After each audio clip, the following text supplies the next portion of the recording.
Hola, bienvenidos a su canal de YouTube Español en Casa. El día de hoy vamos a tener un tema que ustedes me han solicitado en la casilla de los comentarios y es cómo elaborar una bibliografía anotada. Pareciera ser algo muy complicado, pero en realidad no lo es.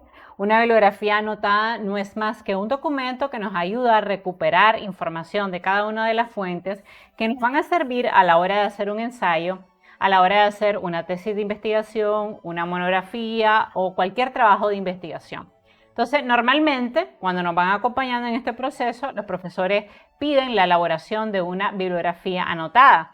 Se hace una bibliografía anotada por cada fuente consultada. Normalmente esa bibliografía anotada no debería exceder una página porque es simplemente tener lo más importante de esa fuente, un resumen, una breve reflexión, una evaluación de esa fuente, hay que poner la cita y también es recomendable incluir algunas citas importantes que luego puedas insertar en tu trabajo de investigación. ¿Y por qué es importante una bibliografía anotada? Porque si ustedes comienzan a hacer un ensayo, una monografía sin tenerla hecha, se les va a hacer mucho más difícil. Mientras que si ya tienen lista la bibliografía anotada, una por cada fuente consultada, imagínense que son 10 fuentes, entonces le va a ser muchísimo más cómodo a ustedes hacer el trabajo. Entonces, eso es lo valioso de la bibliografía anotada. Y recuerden que en el link de la descripción siempre le dejo el imprimible porque hay varios ejemplos de bibliografías anotadas que yo hice, porque, insisto, la mejor manera de aprender es a través de los ejemplos. También les recuerdo a todas las personas que se han unido a este canal y que ven mi contenido que por favor se suscriban y me regalen un like. Y a todos aquellos que están pasando una situación complicada porque están tomando un curso de literatura, de poesía, están haciendo exámenes en este momento, están elaborando una tesis y si necesitan el apoyo de una tutora, les recuerdo que tengo un programa de membresías. Ustedes solamente se van al lado del botón suscribir, me dice unirme, dan clic y ahí se le despliegan los distintos niveles.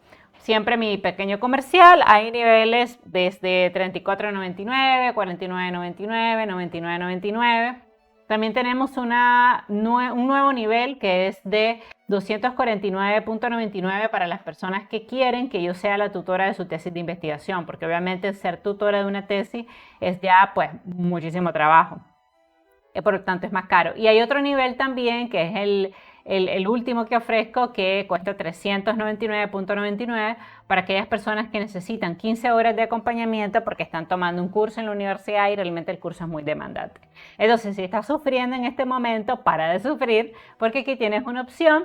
Te unes a mi nivel, me mandas un correo y agendamos las clases. Esas clases tú las puedes usar a tu conveniencia. Es decir, si son 10 clases las que pagaste, tú puedes decir quiero 5 para reunirme con la profesora y quiero 5 para que ella me revise los trabajos, las tesis perfectamente. Eso lo podemos hacer la mayoría, por eso opta la de $99.99, que son 5 horas y que permite pues que los acompañemos. Y recuerden que reconocer que necesitamos ayuda no es nada malo, sino que es el primer paso para resolver algún problema. Bueno, vamos a empezar qué es esto de las bibliografías anotadas, ¿no? Y les recuerdo que pueden descargar en el link de la descripción toda la información que ocupo en mis videos. Bueno, vamos a empezar por el concepto, ¿no? Una bibliografía anotada consiste en una citación de una fuente y 2 o 3 párrafos descriptivos que pueden ser de entre 8 a 12 oraciones máximo. Este párrafo debe incluir un resumen de esa fuente, una evaluación de la fuente, del autor, de dónde fue publicada, una reflexión que explique de qué manera esta fuente va a contribuir a mi trabajo de investigación. Y obviamente cuando hacemos una bibliografía anotada tenemos que leer con mucho cuidado el documento porque vamos a extraer un resumen, vamos a evaluarlo, vamos a reflexionar. Entonces es importante que la bibliografía anotada se haga, al menos pienso yo, en un lugar tranquilo donde no haya distractores. ¿Cómo se prepara la bibliografía anotada? Pues bueno, primero se lee el documento, luego se tiene que indicar la citación del documento, ¿ok? ¿Qué es esto de la citación?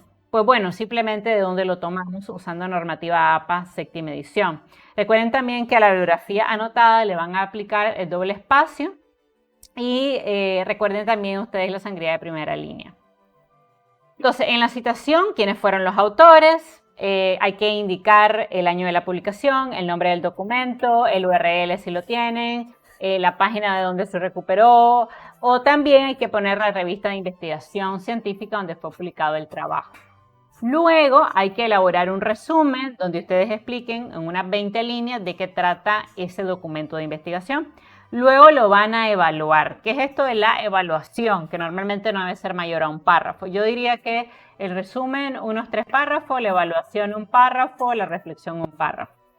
Esta información debe ser detallada y especificar en la evaluación una lectura analítica de la fuente y responder las siguientes preguntas. ¿Es el autor realmente una autoridad respetable en la materia? ¿Se puede confiar en todos los hechos que el autor proporciona? ¿Para qué tipo de audiencia esta fuente está escrita? ¿Está el autor parcializado en su punto de vista o no? ¿La información de esta fuente está corroborada con la información de otra fuente o no? Entonces, eso también lo vamos a incluir en la evaluación y es muy importante. La reflexión, ¿qué es la reflexión? Pues bueno, es un párrafo donde nosotros hablamos de qué tan útil es esta fuente para nuestro trabajo de investigación. Es decir, esta fuente te da mucha información para tu tema o te da poca información. Esta fuente tiene información interesante y relevante o realmente no. La fuente te brinda información valiosa que no tenías antes, te brinda una perspectiva nueva, sí o no. Eso es muy importante. Entonces, vean un ejemplo aquí de una bibliografía anotada que yo hice. Empezamos por la citación, ¿no? Los autores fueron Clam C y Tiller R. Recuerden que cuando tenemos dos autores, mencionamos los dos autores y los separamos por el aspersan, que significa la I. Luego mencionamos el año en que se publicó el documento, 2010. Luego el título del documento. Comprensión del uso de la fuerza por la policía, una revisión de la evidencia. ¿Dónde fue publicado? Bueno, Diario del Suroeste de Justicia Penal, ahí fue publicado. El volumen, la página va de la 214 a la 239 y es un documento publicado por la Asociación de Justicia Criminal del Suroeste. Entonces, ahora viene el resumen, ¿ok? ¿De qué trata este documento? Obviamente era muy largo y por tanto no lo voy a leer. Es demasiado largo, pero sí les voy a leer el resumen para que ustedes vean cómo se hace un resumen en una bibliografía anotada. El artículo señala que son muchas las características del sospechoso que pueden impactar el uso de la fuerza por parte de la policía, aunque ninguna es estadísticamente significativa, es decir, ninguna es concluyente. Las características del sospechoso analizado son su edad, su género, su comportamiento y su clase social. Por otro lado, el artículo también señala que existen características del encuentro que pueden influir en el abuso de la fuerza, aunque ninguna es estadísticamente significativa. Es decir, los modelos creados estadísticamente no pueden demostrar una relación de causa-efecto entre las variables. Las variables estudiadas son el arma, el contacto proactivo, la resistencia del sospechoso, la detención, la presencia de otros agentes o ciudadanos, el tipo de conflicto generado. El estudio señala que se han analizado varias características de los oficiales también, la raza, la etnia, el género, la edad del oficial y su experiencia. Sin embargo, y esta es la conclusión del estudio, ninguna de estas variables ha mostrado una relación de causa y efecto directa, existiendo estudios contradictorios al respecto. ¿Por qué? Porque yo estoy en este momento haciendo una investigación sobre qué hace que la institución policial sea violenta. Entonces, obviamente, todos los estudios van a estar orientados a eso. Por eso, pues, este es un trabajo valioso y por eso este investigador menciona a otros autores. Fíjense, probablemente esto pueda deberse a que los modelos econométricos todavía no han encontrado variables concretas. Es decir, en un modelo econométrico uno encuentra relaciones entre variables, ¿ok? Esta variable está causada por todas estas. Entonces la variable independiente es el abuso de fuerza por parte de la policía y la variable independiente en este caso son raza, género y edad. Y lo que ha encontrado este estudio, y me parece muy valioso por eso, es que no hay una relación directa. O sea, cuando las cruces realmente, aunque nosotros podamos pensar que sí, empíricamente hay policías que son racistas, lo que demuestra este modelo econométrico en este estudio particular y en esta estación particular es que no hay relación, ¿no? Entonces, probablemente esto se deba a que los modelos econométricos no han encontrado las variables correctas, que sí son predictoras del comportamiento, por lo que se trata de variables espurias, es decir, que no tienen ningún fundamento estadístico. El artículo brinda información relevante sobre nuestro tema de investigación, que en este caso va a ser qué está pasando por la policía, ¿no? Entonces, ¿qué está pasando con la policía? ¿Por qué hay abuso de poder? Es el tema y todas mis bibliografías anotadas deberán estar en torno a ese tema. Entonces, vamos a ver un poco también el tema de la evaluación y la reflexión, ¿no? El artículo brinda información relevante sobre el tema de investigación que está pasando por la policía. ya que analiza las posibles variables que podrían intervenir en el abuso de la fuerza por parte de la institución policial. El documento está bien escrito, ven, estoy aquí haciendo una evaluación, de esta fuente, ¿ok? Y estoy explicando que realmente esta es una fuente bastante completa, ¿no? El documento está bien escrito, está respaldado por una lista de referencias, por lo que las conclusiones son creíbles. El documento está diseñado para el público en general, pero también podría estar dirigido a tomadores de decisión. Esto también es algo importante a la hora de hablar de un documento. Es para todo público, es para público especialista, es para estudiantes, para profesores. Eso es bueno indicarlo. Lo más valioso del estudio es que si bien empíricamente existen muchas variables que podrían estar vinculadas al abuso de la fuerza, entre ellas la raza, la etnia, la edad, el nivel educativo de la policía, realmente no existen estudios concluyentes que demuestren esto más allá de la duda razonable, por lo que este trabajo contradice otros estudios leídos sobre el tema. Esto es importante, ya yo me he leído otros estudios, entonces ya sé que lo que dice este estudio contradice un poco el tema. Ahora, vamos a evaluarla, ¿no? Vamos a hacer una reflexión de la fuente, ¿no? Entonces, la evaluación ya la hicimos, la evaluación es esta. Vamos a hacer una reflexión. Sin duda, la fuente aporta información valiosa a la pregunta de investigación, porque esa es la reflexión. ¿Qué tan útil es esta fuente para mi investigación? Entonces, sin duda, la fuente aporta información valiosa a la pregunta de investigación, ya que ofrece una perspectiva diferente sobre las variables que supuestamente interfieren en el abuso policial. Según el estudio, es demasiado pronto para encontrar una correlación directa entre el abuso de poder y una variable específica, lo que refleja la necesidad de más estudios que indiquen una relación estadísticamente significativa. O sea, ¿qué quiere decir esto? Cuando se encuentra una relación estadísticamente significativa, es que algunas de las variables sí son predictoras del comportamiento analizado. Pero cuando no son estadísticamente significativas, quiere decir que no son predictoras, que es lo que dice este estudio. Ahora, una cosa también valiosa, que no es obligatorio que lo hagan, pero lo recomiendo, es incluir al final de la bibliografía anotada o en el resumen algunas citas. Ven, estos son ejemplos de citas. ¿Por qué hago esto yo? Porque si van a hacer un ensayo, una tesis monográfica, un trabajo de investigación, estas citas te van a servir porque si ya tienes la bibliografía anotada, no tienes que ir a revisar los documentos originales y ya tienes la cita en la bibliografía anotada. Entonces aquí yo tengo 3 citas que obviamente las puse con toda la intención porque cuando vaya a hacer el ensayo de este trabajo yo voy a ocupar esas citas. Por eso existe la bibliografía anotada. La bibliografía anotada no se deja por dejarse, tiene un sentido. Entonces vean las citas. La gran mayoría de las variables utilizadas en la literatura parecen tener una relación mixta o parecen ser predictores deficientes del uso de la fuerza por parte de la policía.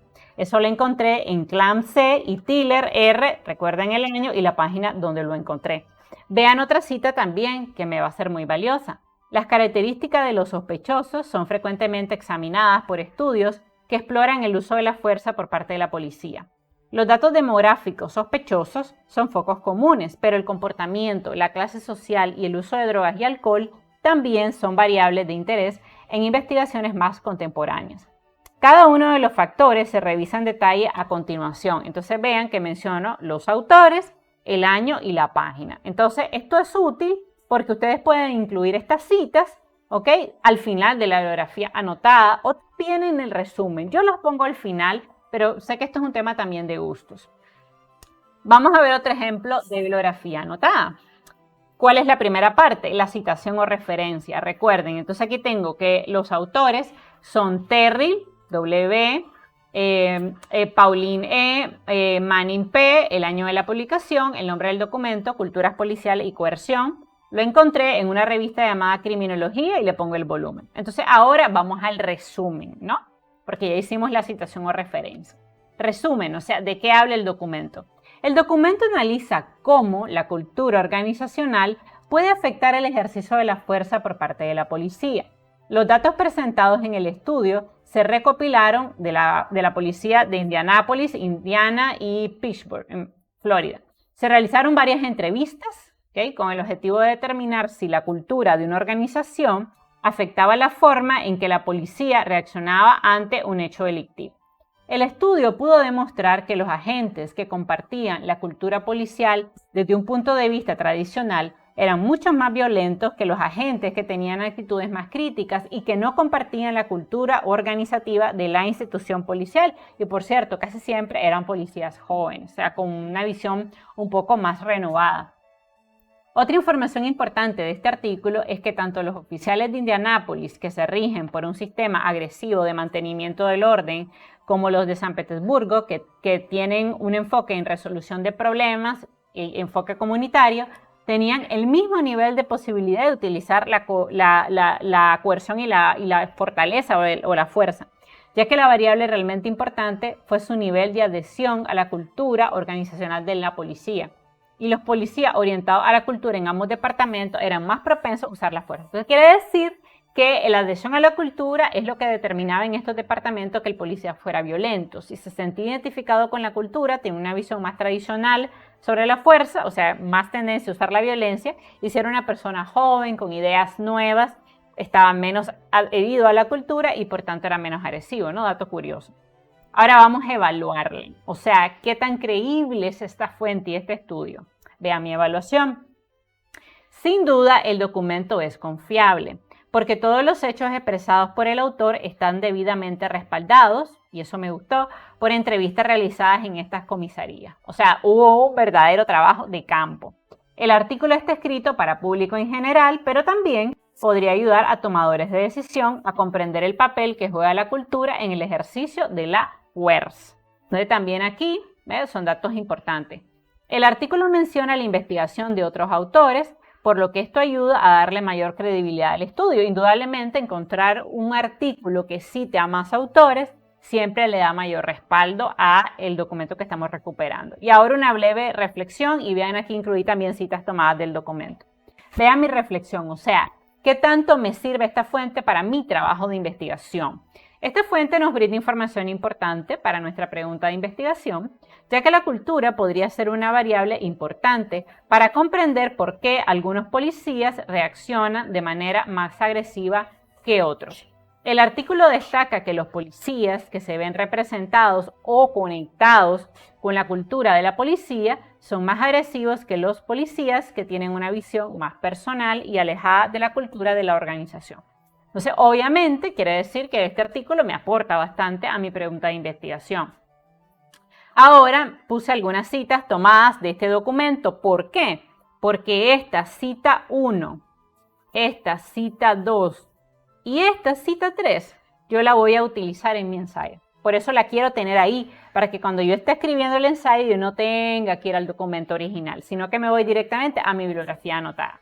Entonces vean que cada una de estas citas tiene su uso de APA correctamente, o sea, los autores, Terrill, Pauline E., Manning P., el año de la publicación, la página, igual aquí, vean, la página igual aquí, ¿ven? Entonces pongo esas citas que me aportan también a mi trabajo. Vean las citas. Los hallazgos indican que aquellos oficiales que encarnan de cerca los valores de la cultura policial son más coercitivos en comparación con aquellos que se alinean directamente a esta cultura, lo que sugiere que el uso de la fuerza por parte de la policía es una función de los diferentes, o está en función de los diferentes compromisos que tienen los oficiales con la visión tradicional de la policía. Es decir que, en otras palabras, los cadetes jóvenes son menos violentos que los cadetes mayores, probablemente porque han nacido ya en una sociedad más inclusiva, ¿no? Otra cita. Se dice que los oficiales que están socialmente aislados de los ciudadanos y que dependen mucho unos de otros porque se sienten en un ambiente de trabajo peligroso y hostil, desarrollan una actitud de nosotros contra ellos hacia los ciudadanos y fuertes normas de lealtad hacia sus compañeros oficiales. Y en estos oficiales, donde se encuentra este sentimiento de nosotros versus ellos, ¿okay?, se ve todavía más violencia, lo cual pues también tiene todo el sentido del mundo. Otra cita que voy a usar en mi ensayo luego o en mi tesis de investigación. Dado que se dice que la visión tradicional de la cultura policial consiste en un conjunto de actitudes y valores compartidos por los oficiales que colectivamente hacen frente a las tensiones en su entorno laboral, pues todas estas análisis que hemos hecho, toda esta bibliografía anotada, nos puede ayudar a entender mejor por qué algunos oficiales son más violentos que otros en dependencia de la variable de la cultura, ¿no? Vamos a ver otra bibliografía anotada, que hay de varios temas, también traje aquí. Vean aquí la citación primero de esta bibliografía anotada 3, pongo el apellido del autor, pongo la inicial del nombre, el año de la publicación, el nombre del documento, impacto de la tecnología digital en la educación, Revista Internacional de Investigación Educativa y pongo el URL. Ahora vamos a leer el resumen de lo que dice el documento. Los avances en la tecnología digital han abierto muchas formas de aprender a través de videos, de podcasts, de documentos PDF y de documentos de texto. La tecnología ha hecho que la información sea accesible y transmisible desde cualquier lugar a todos los grupos de personas. En esta era, el conocimiento explícito se puede representar utilizando diferentes medios, como texto, gráficos, animación, sonido y video. Además de eso, los profesores tienen la oportunidad de enviar información a sus alumnos a través del correo, fax o teléfono. Las notas de clase del profesor ya no son el foco principal de un proceso de aprendizaje y los estudiantes pueden acceder a la información sin tener que visitar el lugar físico donde se hace la entrega de esa información, porque ahora podemos dar clase vía Zoom, vía Meet, entonces no estamos en un espacio físico común, sino en un espacio virtual. Sigo con el resumen. En esta era moderna, el papel del docente cambia de dispensador de información a facilitador del aprendizaje, ya que solo tiene que guiar a los estudiantes activos que están involucrados en el uso del material de aprendizaje electrónico.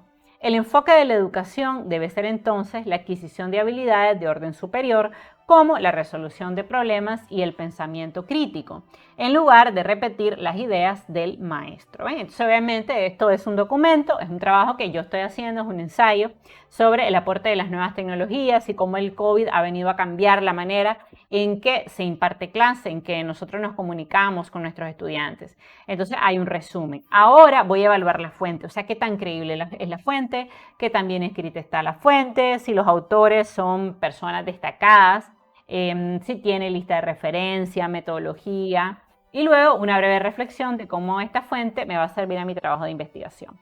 Ok, evaluación. El artículo es investigable porque el autor es una persona prestigiosa que tiene muchos artículos relacionados con la educación. Todos los hechos proporcionados por el artículo están respaldados con citas directas e indirectas y con una apropiada lista de referencias. Eso también hace creíble el trabajo, ¿no? Porque tiene citas directas e indirectas, tiene una buena lista de referencias. El artículo está escrito para profesores, ¿ok? Eso sí hay que indicarlo. El tema de que es para un público específico, porque tiene mucha terminología específica para nosotros, porque incluye términos pedagógicos. El tema de investigación y las preguntas de investigación son claras y el artículo está bien organizado y bien escrito. El artículo fue publicado además por una universidad científica y prestigiosa, la Universidad de Colombo, y es actual porque fue publicada en 2004. El artículo es una recopilación de información descriptiva que analiza cómo la tecnología ha cambiado el rol del docente y el rol del estudiante dentro y fuera del aula. ¿Ven? Entonces hago la evaluación, o sea, la fuente es creíble, tiene muchos autores, tiene lista de referencia, tiene cita, es confiable, ¿no? Ahora una breve reflexión, pues bueno, la fuente destaca algunos de los cambios que han tenido lugar en el sector educativo en Sri Lanka debido al impacto de la tecnología y describe cómo es el proceso de generación, de creación y adquisición del conocimiento a través de ella. El autor proporciona una gran cantidad de ejemplos que prueban cómo la tecnología ha transformado el sector educativo. La única limitación que le encontramos al estudio es que todos los casos han sido estudiados dentro de esa misma universidad, por lo que los resultados no son estadísticamente significativos. Recuerdan, o sea, cuando nosotros hacemos un estudio tenemos que tomar una muestra y esa muestra, cuando solamente se circunscribe, por ejemplo, a una universidad, no podríamos decir que esos resultados pueden aplicarse a todas las universidades. Habría que tomar muestras en varias universidades. Entonces, también pues en la reflexión uno puede poner eso, ¿no? Limitaciones del estudio. De hecho, ellos mismos lo dijeron que esa era una limitación del estudio. Veamos otro ejemplo de bibliografía anotada. Empecemos por la citación, es decir, mencionemos los autores. Aquí está apellido del autor, inicial del nombre, apellido del autor, inicial del nombre, apellido del autor, inicial del nombre, año de la publicación, nombre del documento. Revisión del aprendizaje basado en proyectos en la educación superior, resultados y medidas de los estudiantes, se publicó en la Revista Internacional de Investigación Educativa y aquí tenemos el URL donde lo pueden recuperar. Entonces, lo primero que vamos a hacer es el resumen del documento. Déjenme tomar un poco de agua. Entonces, ¿qué hacemos en el resumen del documento? Leemos la fuente y obviamente vamos a resumir la fuente con nuestras propias palabras, ¿no? Lo que entendimos. Si queremos incluir citas, lo podemos hacer siguiendo APA o como hago yo, que las pongo a veces de último, porque encuentro citas que digo, me sirve, y entonces lo pongo al final de la bibliografía anotada. Bien, resumen. El aprendizaje basado en proyectos, PSBL por sus siglas en inglés, se refiere a un método de instrucción basado en la investigación que involucra a los alumnos en la construcción del conocimiento al hacer que realicen proyectos significativos y desarrollen productos del mundo real. En eso se basa la metodología basada en proyectos, o sea, no se le hacen exámenes a los estudiantes, sino que ellos hacen proyectos. Esta metodología se entiende como un enfoque prometedor que mejora el aprendizaje de los estudiantes en la educación superior. En este artículo se han revisado los estudios empíricos sobre el aprendizaje basado en proyectos con un enfoque en los resultados que obtengan los estudiantes en este aprendizaje basado en proyectos. El impacto de este método en el desempeño de los estudiantes se midió mediante cuestionarios, entrevistas, observación y diarios de autorreflexión.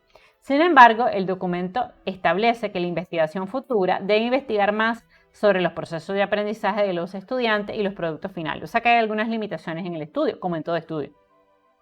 El artículo revisa 54 estudios que analizan cómo el proceso de creación de nuevos conocimientos permite a los estudiantes poner a prueba y alcanzar sus ideas de la forma en que ellos quieren aprender, por lo que promueve su competencia de innovación a través del enfoque basado en proyectos. Por lo tanto, el documento alienta a los profesores de educación superior a adoptar una metodología de aprendizaje basada en proyectos, ¿no? Entonces, de esto habla, la importancia de esta metodología, que de hecho se ocupa actualmente en casi todas las universidades donde yo trabajo, todo es aprendizaje basado en proyectos. O sea, ya no se hacen exámenes, sino que se hace un proyecto, que el proyecto puede ser elaborar un ensayo, puede ser elaborar una campaña, pero ya no se hacen exámenes como antes cuando yo estudiaba, ¿no? Porque eso penaliza al estudiante que no se desenvuelve bien en los exámenes, pero que tiene la capacidad de hacerlo, pero que le cuesta contestar examen. Una pequeña evaluación, o sea, qué tan buena es la fuente, qué tan confiables son los autores, qué tan bien escrito está el documento, si ha citado a otros autores, ¿no? Evaluación. Los autores tienen credenciales que se pueden verificar y el artículo fue publicado en una prestigiosa revista, la International Journal of Education Research. No sé si alguien la conoce, pero es una revista muy importante. El documento está actualizado porque se publicó en 2020, bastante actual. Eso es importante también. Cuando se buscan documentos de investigación para hacer bibliografías anotadas, se recomienda que no sean documentos de más de 10 años, ¿okay? Que sean lo más frescos posible, ¿no? Porque la tecnología, la pedagogía ha cambiado mucho, entonces es importante buscar cosas frescas. El documento contiene una lista de referencia de 85 fuentes. Eso es muy válido para este documento. Quiere decir que los autores investigaron muchos otros documentos para llegar a elaborar su propio documento. Eso es una A para ellos. 85 fuentes, un montón. Los conté. Y todos los hechos han sido respaldados con estadísticas. Eso también es muy importante. Ellos no solo lo dicen, sino que dan estadísticas en el trabajo. Los resultados están respaldados con un buen material y método, con un modelo econométrico basado en procesamiento de datos. Podemos ver el modelo en el trabajo. La tesis del trabajo y la hipótesis de investigación es clara. El autor apoya la afirmación con los procedimientos de recolección de datos que incluyeron distintos tipos de instrumentos, que eso es lo recomendable también. O sea, usaron cuestionarios de autoinforme, aplicaron pruebas, rúbricas, algunos artefactos para hacerle prueba a los estudiantes. Y la investigación es relevante porque se basó en otras buenas investigaciones que hay en torno a la materia. Ahora vamos a hacer una pequeña reflexión. Bueno, el artículo es relevante para otros investigadores como yo, obvio, que están realizando un proyecto similar porque ofrece mucha información sobre cómo realizar un estudio similar con un marco teórico sólido y bien sustentado. Ofrece un diseño de investigación, un entorno de investigación, procedimientos de recopilación de datos, diseño de instrucciones, hallazgos, discusión, conclusión y limitación. Es decir, que el trabajo es muy completo porque tiene todas estas partes, ¿no? Que debe tenerlo todo research paper, ¿no? Ustedes saben, un resumen non abstract, una introducción, metodología aplicada, cómo se recopilaron los datos, debe haber cruce de variables, modelo econométrico, hallazgos, conclusiones, recomendaciones. Incluso un buen estudio siempre debe tener limitaciones, porque siempre hay limitaciones. Cuando uno hace una investigación, uno sabe que la investigación tiene limitaciones, es bueno ponerlo. ¿Ok? Veamos otra bibliografía anotada. Vean que vamos a comenzar con la citación. No, entonces ponemos el apellido del autor, la inicial del nombre, el año de la publicación, el nombre del documento, la confianza como expresiones motivacionales de interés, utilidad y otras influencias, exploración de la enseñanza de la confianza y el exceso de la confianza en estudiantes de ciencia en la escuela secundaria. Se publicó en el International Journal of Education y el URL es este. Ok, vámonos al resumen. ¿De qué trata este estudio? De hecho, para contarles un poco, porque como les digo, o sea, pensé a la hora de hacer el tutorial que leyéramos la investigación y luego hiciéramos la bibliografía anotada, pero es que las investigaciones son muy largas. Entonces las investigaciones a veces son de 10, 15, 20, 30 páginas, entonces es mucho mejor solo la bibliografía anotada. Pero les quiero hablar un poco que esto es un estudio que habla qué papel tiene la confianza en la consecución de los objetivos en la escuela y qué papel también tiene el exceso de confianza, porque ambas cosas son malas. Si hay poca confianza en tus capacidades, es malo, porque entonces te saboteas a ti mismo, no te sientes capaz, hay un sentido de inoperancia, de insuficiencia, ¿no? Una falta de autoeficacia. Pero si por el contrario tú eres una persona demasiado segura, entonces llega el día antes y no has hecho nada, ¿no? Porque estás muy confiado. Entonces ambos extremos son malos, es lo que dice el documento. Vamos a leer el resumen que aquí está. Una mejor comprensión de cómo la confianza en sí mismo afecta el rendimiento de los estudiantes en la escuela es esencial para entender el papel de la motivación en una escuela. En un estudio realizado en 1523, sé que dicen que, bueno, es un estudio antiguo, pero es muy importante porque lo menciona el estudio. Entonces, es algo que sí es cierto que es antiguo, pero que es importante y sigue siendo válido. Realizado en 12 escuelas secundarias en Inglaterra, la autoconfianza científica fue predicha por muchos factores. La autoconfianza actual o el autoconcepto fue más fuertemente predicha por los elogios recibidos, las calificaciones actuales y el interés en la ciencia. La confianza en uno mismo para logros futuros conocidos como autoeficacia fue predicha con mayor fuerza por calificaciones actuales y la utilidad percibida de la ciencia. Para ambas medidas de confianza en sí mismo, las comparaciones informadas se asociaron predictivamente con la falta de confianza, mientras que la utilidad informada se asoció predictivamente con un exceso de confianza. Los estudiantes con poca confianza reportaron consistentemente notas mucho más bajas que otros estudiantes, destacando así que la falta de confianza, algo que sabemos ya, es motivacionalmente perjudicial. Puede ser necesario abordar la falta de confianza o considerar más el área antes de asumir que un mayor interés en la ciencia pueda provocar una mayor confianza en sí misma para todos los estudiantes. Sin embargo, es obvio que sí hay una relación entre el rendimiento académico, la autoconfianza y el autoconcepto, ¿no? O sea, entre el rendimiento académico y mi percepción de que yo soy capaz, que yo confío en mí mismo y que mi concepto, o sea, la manera en que yo me veo a mí misma es positiva. Además, es posible que los educadores también deban asegurarse de que centrarse en la utilidad asociada con la ciencia no genere un exceso de confianza. De lo contrario, es posible que algunos estudiantes carezcan de la disciplina necesaria para perseguir metas y lograr objetivos concretos. Entonces ya hacemos un resumen, hemos hablado de lo que habla el estudio y ahora lo vamos a evaluar y luego vamos a hacer una reflexión. Veamos la evaluación. El autor tiene otros trabajos relacionados con la educación y es una autoridad en la materia. Esto obviamente es muy importante. A veces cuando nosotros leemos mucho un tema, ya reconocemos a algunos autores. Por ejemplo, Montessori, que es una investigadora muy importante, cualquiera la reconoce, y cuando te encuentras un trabajo de Montessori, sabes que su trabajo es creíble. Entonces, veamos en la evaluación. El autor tiene otros trabajos relacionados con la educación y es una autoridad en la materia. El artículo fue publicado en una revista científica y está actualizado. El año de publicación del artículo fue 2015. El artículo contiene 45 fuentes y está respaldado por un marco teórico que cubre una gran cantidad de estudios relacionados con la confianza y la educación. La pregunta de investigación es clara. La recolección de datos ocurrió durante el año académico 2015. La investigación presentada abarcó 2 escuelas participantes. La investigación es relevante porque se realizó en un entorno real con estudiantes reales. Sin embargo, los datos no se recopilaron longitudinalmente, longitudinalmente de los mismos estudiantes a lo largo del tiempo. Por lo tanto, los modelos predictivos solo consideraron asociaciones entre las expresiones informadas simultáneamente por los estudiantes, una limitación del estudio. Exacto, esto limita el nivel de aplicabilidad de los hallazgos a otros contextos, ¿no? Porque no fue longitudinal el estudio a lo largo del tiempo, sino como una fotografía transversal. Un poco la reflexión, ¿qué tan útil me va a ser el trabajo? Este estudio es importante para identificar el tipo de intervención que los docentes pueden realizar dentro del aula. Como la autoconfianza actual fue predicha por los elogios, las calificaciones y el interés en la ciencia, los maestros más motivados pueden llevar a los estudiantes a estar más interesados en la ciencia y por lo tanto podrían tener un mayor rendimiento académico en esta área. En este sentido, el estudio ofrece un modelo econométrico estable que encuentra una correlación directa entre las variables de motivación y rendimiento académico. ¿Ven? Entonces, nuevamente, aquí tenemos otro ejemplo de una bibliografía anotada, donde está la citación, está el resumen, está la evaluación, está la reflexión, y si quiero al final le podría poner citas. Creo que tengo una más. Veamos esta, bibliografía anotada 6, empecemos por la citación.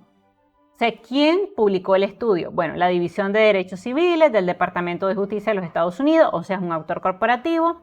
Año de la publicación y se titula Investigación de la División de Policía de Cleveland. Viene ahora mi resumen. ¿De qué trata el documento? La investigación sobre la División de la Policía de Cleveland concluyó que existe una causa razonable para creer que la policía de Cleveland se involucra en un patrón o en una práctica de uso de fuerza irrazonable en violación a la Cuarta Enmienda. Ese patrón se manifestó en una variedad de formas que incluyen el uso innecesario y excesivo de la fuerza letal, incluidos disparos y golpes en la cabeza con armas de impacto, el uso innecesario y excesivo o de represalia de fuerza menos letal, incluido aquí los aerosoles químicos, los puñetazos y las patadas. Se encontró también la fuerza excesiva contra personas con enfermedades mentales o en crisis, incluso en los casos en que los agentes fueron llamados exclusivamente para un control de bienestar de estas personas. También se encontró el empleo de prácticas malas y peligrosas que colocan a los oficiales en situaciones en las que la fuerza evitable se vuelve inevitable, o sea, se ponen en un momento de que por la discusión y todo se vuelve inevitable, y pone a los oficiales y civiles en un riesgo innecesario. Los autores encontraron que los agentes de esta estación de policía con demasiada frecuencia usan fuerza innecesaria e irrazonable en violación directa a la Constitución. Por otro lado, los autores mencionan que los supervisores toleran este comportamiento y es peor, en algunos casos lo avalan. Los oficiales informan que reciben poca supervisión, orientación y apoyo de parte de la división policial, esencialmente dejándolos determinar por sí mismos cómo realizar sus trabajos difíciles y peligrosos.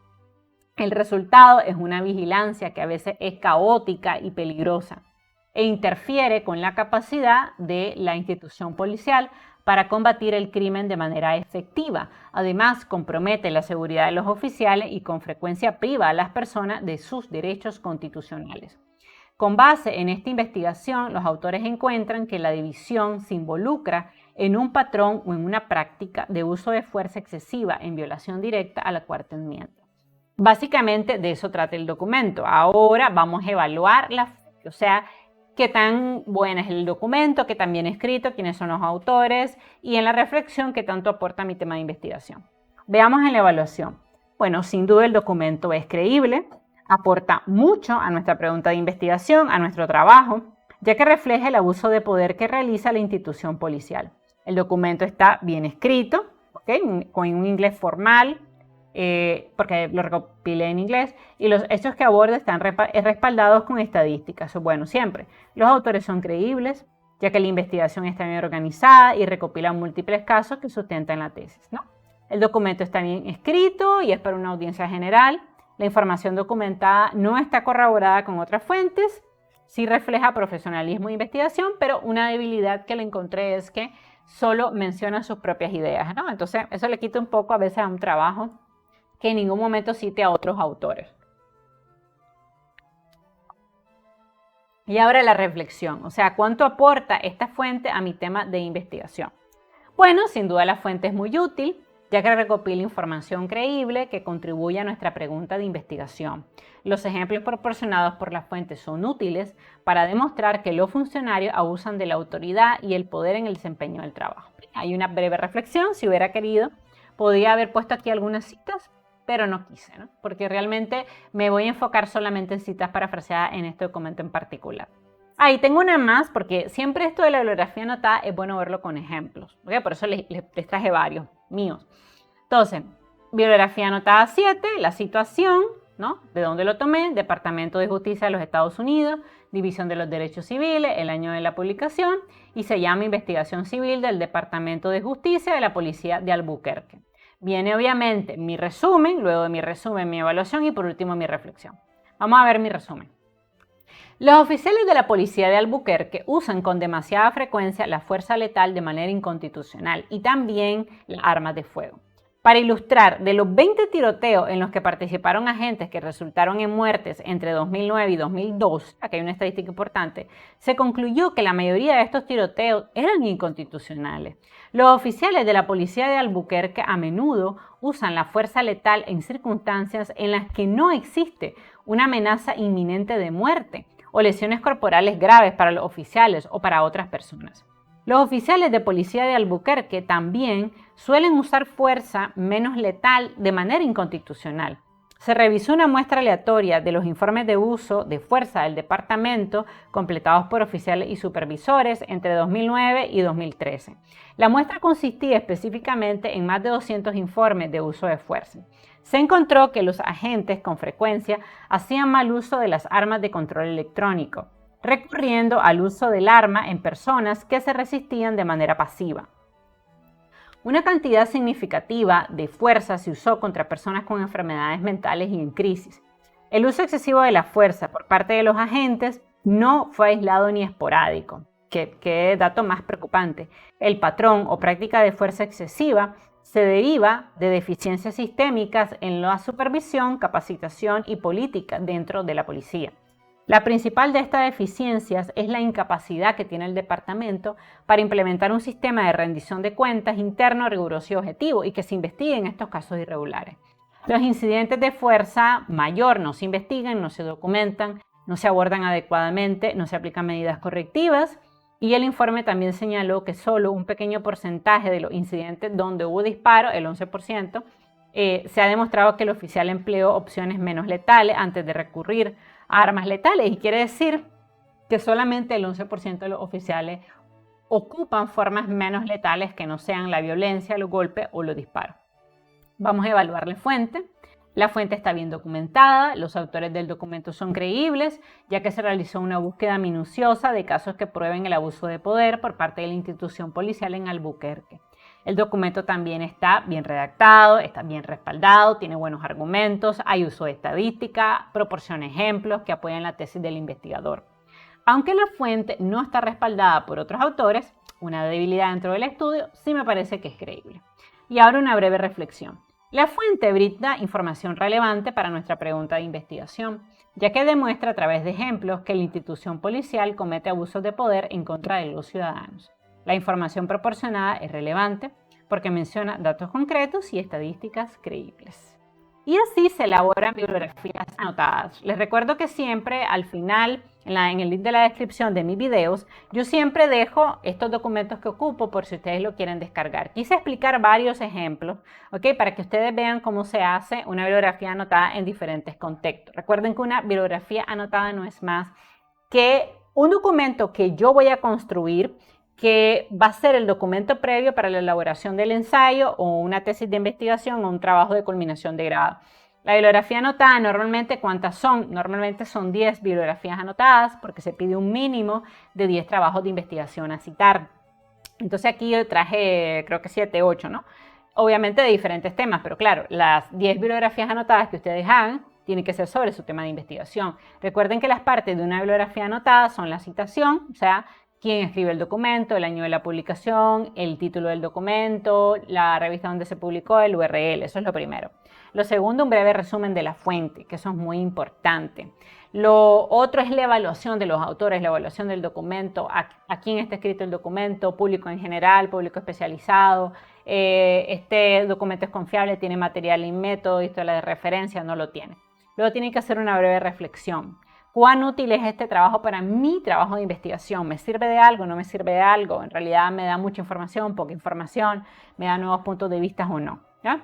Y básicamente eso es una bibliografía anotada, me lo habían pedido mucho, de hecho varias personas han llegado a mi programa de membresías por un tema que yo tengo donde explico la bibliografía anotada, pero me pidieron que hiciera otro video, entonces tenemos este video actualizado ahora en 2022. Espero que les guste, espero que se suscriban a este canal, que me regalen un like, que compartan el link de este video en sus redes sociales porque cada día somos más. Cuando lleguemos a los 30.000 vamos a tener una transmisión de preguntas y respuestas con todo lo que ustedes quieren saber de mí, del proceso de creación de contenido de mi canal o el proceso de recuperación de mi cirugía, que me lo han preguntado mucho. Y bueno, espero que nos veamos pronto en el siguiente video. Los quiero mucho, un beso y un abrazo. Bye bye.